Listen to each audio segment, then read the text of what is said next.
Sometimes when things go wrong, you can't blame life. Cause when you shot your shot, what was your aim like? What were you targeting? Cause if it ain't right, and you still go with it, then that is on you. It's on you, it's on you, it's on you. What's going on, you guys? This is Romi and Sam. Hey, and you are listening to the Mindset Rebooted podcast. And if you are a first-time listener, thank you so much for stopping by. Here on the Mindset Rebooted podcast, we like to have conversations that help us to elevate the way we think. And what that means is that we have old ways of thinking that have held us back in the past, and we like to take on new ways of thinking that help us to maximize our full potential and to become the best versions of ourselves. That was a really good recovery, by the way, brother, because I started the episode out of nowhere. But if you get any value from this episode, please share it with one person so we can help more people. Exactly. And today we're going to be talking about knowing why we're doing what we're doing and the sense of liberation that comes from that. Recently, I don't know why, my wife is a ballroom dancer, right? And, she's been doing it for a while. She's been passionate about dance. She's been dancing since she was a kid. For me, it's never been like that. I go out to support her, right? I might go out socially to, do a couple things here and there, but never seriously, never taking it seriously. When you start out dating someone, right? Everything feels fresh. It feels brand new. It feels super exciting. Right? Personal drinks. She always me coffee, not her soda. Oh, okay. Black coffee, apparently. Yes, black coffee. There's a black coffee agenda here. Yes, that's really what the agenda is. So he was excited to do that, Jinx. So, but yeah, you feel this sense of excitement. You all know, right? And so then as you continue to go on with the relationship, over time, when you get to know a person, it could be that you get to a point where things become routine, especially if you get married, right? And you're living with each other and you set up this routine and you kind of get out of the quote unquote honeymoon phase. It could just be routine. It doesn't mean that you necessarily have problems with the person, but things may not be as exciting as when you were dating. And so what I've noticed is that we often think that people are not supposed to change. We think that, hey, we're supposed to stay the same, but the thing is, you have to constantly be engaged with getting to know your significant other. I'm not trying to just turn this into a relationship conversation, but I'm going somewhere with this. You have to always want to get to know that person because they're always growing, just like you're always growing, and so you're actively becoming a new person, if that makes sense. Yeah. Right? And so as you're getting to know them, you realize that what was once an interest for that person may not be an interest anymore, or maybe they've taken on new interests. And so one of the things that helps keep the relationship fresh is when you have commonalities, when you have aligned interests that you can explore. Now, for me, I'm at a different point in my life. When I was younger, I used to be focused on, all right, I gotta get this money. Then it transitioned into, all right, I got this money, I wanna kind of establish the family. I did that. So now I'm at the point where money doesn't necessarily move me. I already have my wife, I have the house. We don't have kids yet, but we're cool with like not having kids at the moment. But we are at the phase where we do activities together all the time, so we do feel fresh. But now I've been feeling like what's been filling my cup is actually engaging in dancing with my wife. Who would have known? Like, that was never my interest in the past. Understanding what it is that I want, which is, you know what? I want to continue to nurture my relationship. Why? Because family is a value to me. Marriage is a value to me. Being there for my significant other is a value to me. Understanding that now, as I'm learning more dance, it feels very liberating for me. Because before, it used to feel like a chore. Because I was just kind of like just doing it. I didn't really, there was no why. I was just like, all right, yeah, it's just something to do. But then, as there became this focus of, man, the goal for me is to be able to connect with my wife even more. If you've ever danced, because you're dancing with a partner, really it's the feeling of the music and being able to connect with that person that makes that dance great, as opposed to just doing a series of moves. Since we already have the chemistry now, it's like that feeling that you get, you know what I mean? Hopefully I'm not sounding like there's a whole bunch of jibber jabber that's going on, but that's the point. To sum up what I just said, it is understanding what I want, knowing why I'm doing it, and now it's created this sense of liberation for me. I think it's very important that we notice that we know the significance of the actions you're doing. Because dancing, like you mentioned, dancing before was a chore, but now it's different. Still the same action, still dancing. Part of the whole liberation part, it sounded like, is that you need to know your core values first. You need to ask, why do these activities feed into your core value, if they do or they do not. And then by going into those activities that do feed into your core values, that's where you feel a sense of liberation. Is that right? Yeah, no, absolutely. That is exactly right. Right. So I would encourage well, you already said it. That's what the listeners need to do. What about you, man? Like, because I know you have been exploring that. Romi's a deep thinker. I mean, we know that, right? So don't let this monotone voice distract y'all. like he has a lot of thoughts. What about you? Like, what has been causing you to feel like liberated lately? So before I answer that question, I'll tell you what was causing me to feel not liberated. Oh, okay. Right? So I had my fingers in a whole bunch of different projects.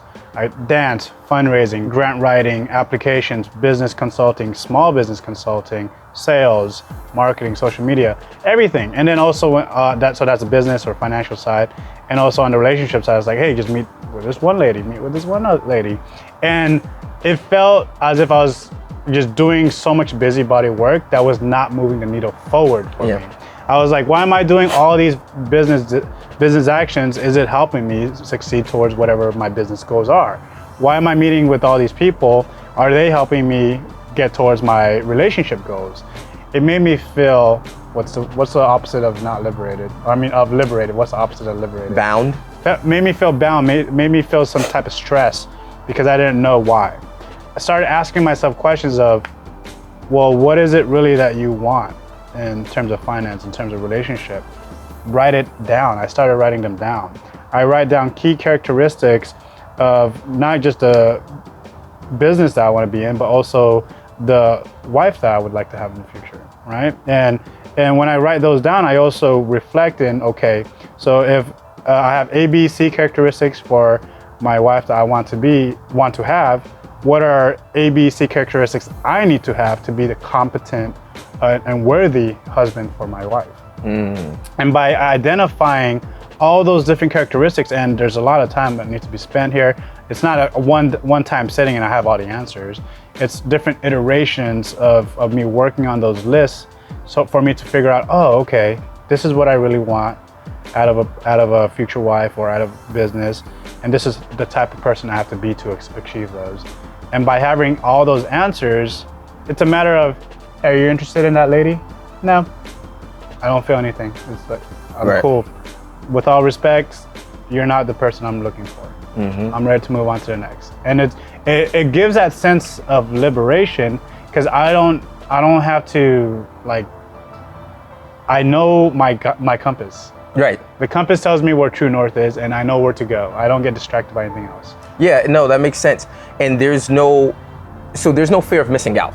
Yes, no fear. That's a big thing. With all the different projects I was doing, meeting all these other people, whether it's a romantic relationship, whether that's just, relationship, companionship, or with friends or acquaintances to create friends, it creates that lack of FOMO because people always want to go out, people always want to do cool things or things that seem cool, but then I had a reason why I didn't want to do those. I had a reason why those would actually be detriment to my goals. Yeah, exactly. And if I can go back to like what you were saying, like, hey, this is the person I want, and so these are the different competencies I also have to have and things I need to do in order to be right for that person that I want. What I really want to point out is, without knowing what you wanted, those different things that you had to do, or corrections, adjustments, however you want to call it, it may have felt like a chore or something hard to do. Yeah, it was a chore, and I don't know how familiar you are with psychology. Have you heard of negative reinforcement and positive reinforcement? Yeah, so it was focusing on negative reinforcement versus positive reinforcement.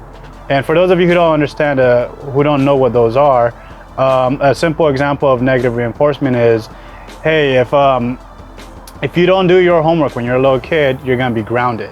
So that's a negative consequence that is in threat for you in order for you to do homework. Whereas, hey, if you do your homework on time, we're gonna go to the zoo.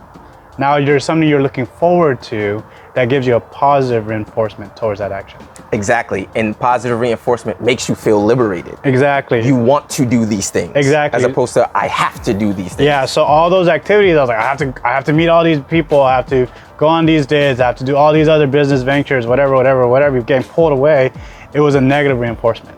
Versus now, everything, I'm looking at it from a positive view. Like, okay, cool, if I'm gonna do this, that means that's gonna get me closer to my goal. If I'm gonna meet with this person, it's gonna be, this person has these things that I'm looking for, and we're gonna get closer to my goal. Nice. Now, I'm gonna put Romi on the spot now. Woo! Okay, whatever this is. Have you been dating? That was a surprise. You said it so in such a way that's like, what? I would say I've been dating not too serious, because I've been able to identify in those more casual dates, or where I apply the casual perception in my mind of, okay, you're not falling within these characteristics I'm looking for. You're a great person, but we're not in the same space right now. Yeah. So I'm not doing any serious dating right now, just because I haven't found someone who's in that space that I would like them to be. And maybe it's because I haven't worked myself up to be able to meet those people yet. That is a key distinction, because there's a difference between knowing what you're looking for and being in turning down what you're not looking for, and also recognizing that I need to make adjustments in order to be prepared for what I'm looking for, as opposed to just turning up your nose at people who are not what you want, but you yourself are not doing any work on you. Like, that's one thing that you should never do in life, is expect others to be great and then you yourself are mediocre. That just doesn't make any sense. So what he's saying is healthy. So if you're gonna take away anything, don't actually put yourself in a situation where you are now saying, oh, see, I know what I want, I'm doing this and doing that, but then you're hurting yourself and other people in the process. That's not the goal of this. The goal is to be liberated by knowing what you want, but also to have that positive reinforcement by being able to be prepared for what you're looking for. Because if when you get what you're looking for and you're not prepared, you're gonna mishandle it. Just to tie on to that, Jordan Peterson, this is how I started learning about this. Jordan Peterson, he was interviewed and he mentioned that when you look for a partner, you're looking for a competent partner. So when you know you're a competent partner to someone, whether that's business, friendship, or romantic, that's liberating in and of itself, because you know that you're good. You know that you could handle whatever you got to handle. I mean, I'm not sure if I got anything else for this one, man. That was a nice surprise question. I'm happy I answered it really well. Put me on the spot. But if I were to just summarize it again, the sense of liberation is knowing what you want and also knowing what you have to do in order to achieve what you want. There you have it.